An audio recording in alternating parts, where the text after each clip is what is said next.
Ukraine counter-offensive actions have begun, Zelensky says. Ukraine's President Volodymyr Zelensky appears to have confirmed that his country's long-awaited counter-offensive against Russia has started.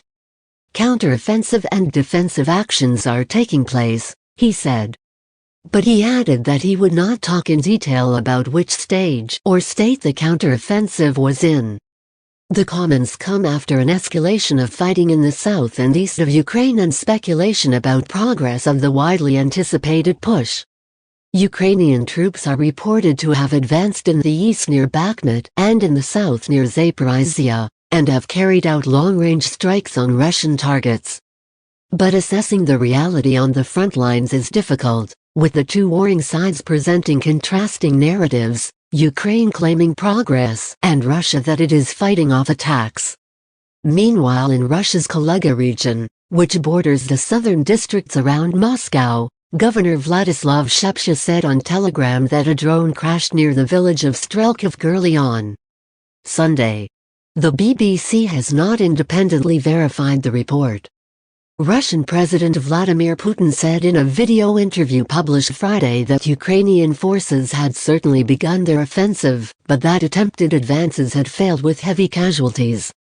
Speaking in Kyiv on Saturday after talks with Canadian PM Justin Trudeau, Mr. Zelensky described the Russian leader's words as interesting.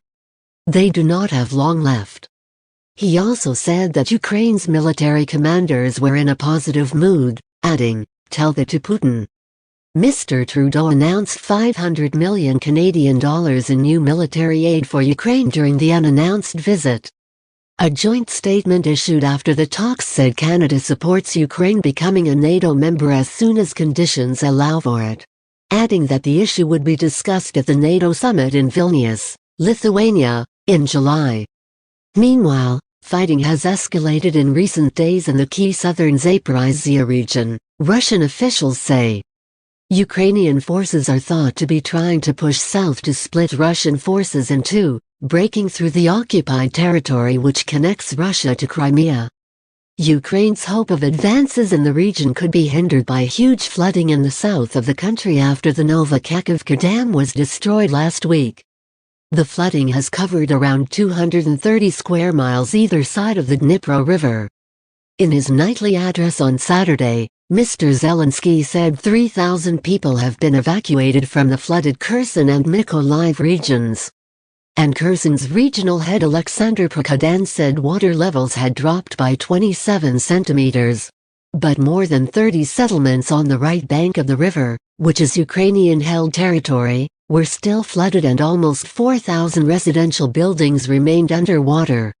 NATO and Ukraine's military have accused Russia of blowing up the dam, while Russia has blamed Ukraine.